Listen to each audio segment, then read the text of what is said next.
Position of has जो third party के लिए है, तो हम यहाँ पे लिखते हैं, मान ले रहे हैं। तो क्या ये किताब होगी? ए ने बी से कहा क्या आपके पास हिस्ट्री की बुक है, यानी कि जो है इतिहास की किताब है। तब इंग्लिश में कैसे कहेगा? Do you have history book, do you have history book. अगर इसके पास, बी के पास है कि हाँ मेरे पास मतलब जो इतिहास की किताब है, तब क्या कहेगा? बी, ए ने बी से कहा कि आपके पास इतिहास की किताब है। अगर बी के पास है तो बी कहेगा हाँ मेरे पास है, और अगर बी के पास नहीं है तब वो ये कह देगा बी मेरे पास नहीं है। तो इंग्लिश में यही बात कैसे कहेगा कि ए टोल्ड बी दैट, ए या ए आस्क्ड बी, ए मतलब जो ए ने बी से पूछा, A asked B do you have history book. अब बी रिप्लाइड ए या B said to A I don't have history book but he has history book. अब कभी कभार क्या है, ये कह देगा ए ने बी से कहा मतलब इसके पास नहीं किताब, तो ये इससे भी पूछ सकता है कि क्या उसके पास जैसे ही आएगा क्या उसके पास किताब है, तब क्या हो जाएगा हमारा, क्या उसके पास किताब है। तो डज ही हैज बुक, क्या उसके पास किताब, डज ही हैज बुक, क्या उसके पास किताब है।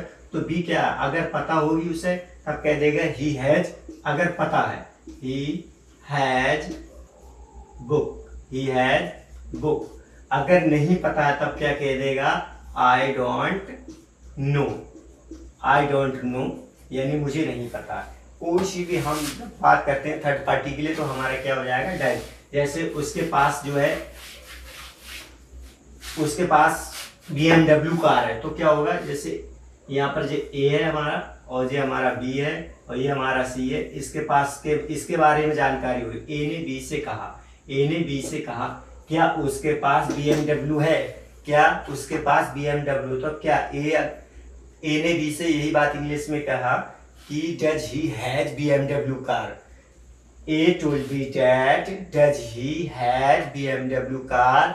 बी रिप्लाइड ए, अगर इसे पता है तब कहेगा अगर पता है तब कह देगा ही हैज BMW कार, और नहीं पता तब क्या कहेगा? I don't know. तो हमारा इस तरीके से है। अब हम और दूसरे लेते हैं, जैसे क्या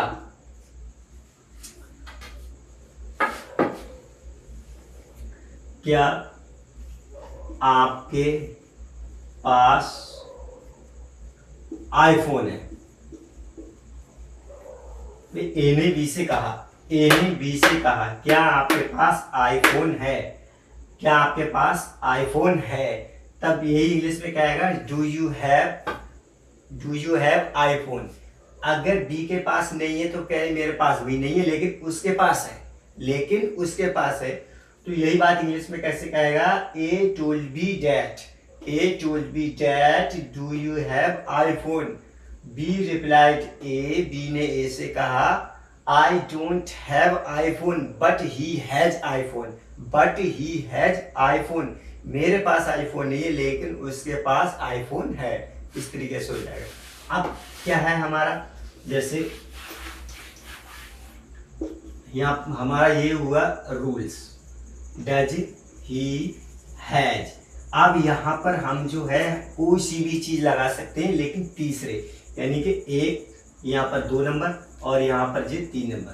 तो एक, यानी कि एक ने दूसरे से कहा, लेकिन जो चर्चा किसकी हो रही है वो तीसरे की। जैसे डज ही, यहाँ पर हम क्या लगा?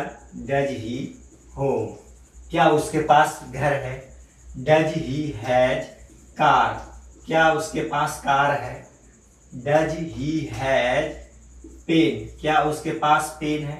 डज ही हैज फ्लावर, क्या उसके पास फूल है। Does he has leg pain का मतलब क्या उसके पैर में दर्द है। डज ही हैज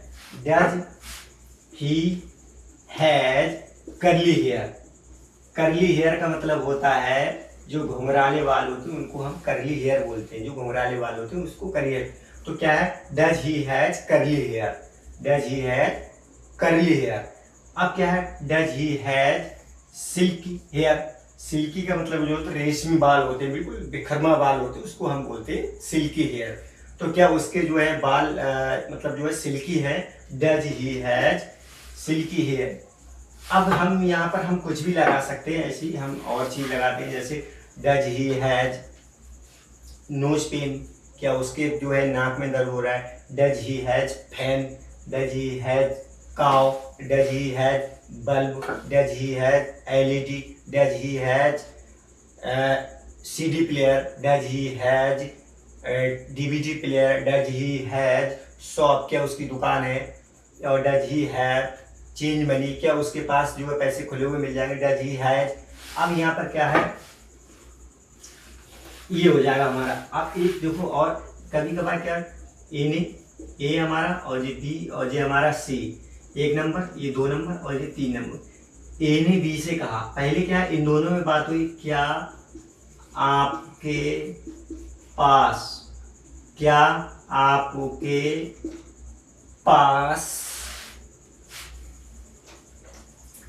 5 रुपए हैं।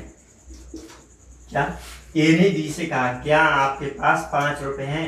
यही बात इंग्लिश में क्या कहेगा, तो ए ने जो है इससे मना कर दिया कि आई डो, मतलब जो मेरे पास 5 रुपए नहीं है, लेकिन उसके पास 5 रुपए है, लेकिन उसके पास 5 रुपए हैं। तो हमारा क्या हो जाएगा, डू, ए ने बी से कहा डू यू हैव, 5 रुपए को हम बोलते हैं फाइबर, 5 रुपए को हम क्या बोलते हैं, फाइबर।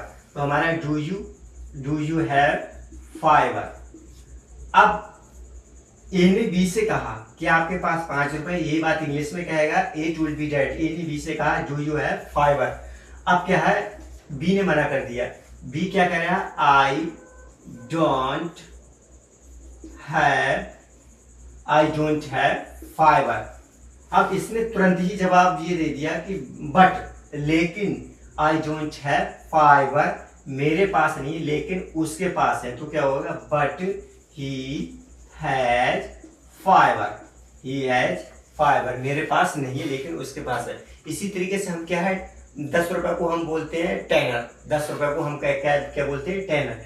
तो ए ने बी से कहा do you have tenner, do you have tenner. तो B replied A I don't have tenner but he has tenner, but he has tenner. इसी तरीके से हम क्या है, 100 रुपए को जो बोलते हैं हम वहां पर क्या 100 बक्स बोलते हैं, वहां पर हम बक्स बोलते हैं। अपने इंडिया इधर का क्या है, ग्रामर में जो है रुपीस बोलते हैं, लेकिन बोलचाल वाली इंग्लिश में क्या है, हम बक्स बोलते हैं। तो ए ने बी से कहा do you have 100 bucks, do you have 100 bucks. तो B replied A I don't have 100 bucks but he has 100 bucks, but he has 100 bucks. अब ये कभी कभार डायरेक्ट भी कर सकता है, जैसे इसके पास नहीं है, तब इसने कह दिया इतना ही खाली कि आई डोंट हैव 100 बक्स। अब ए said to B, does he has 100 bucks, does he 100 bucks, यानी क्या उसके पास है।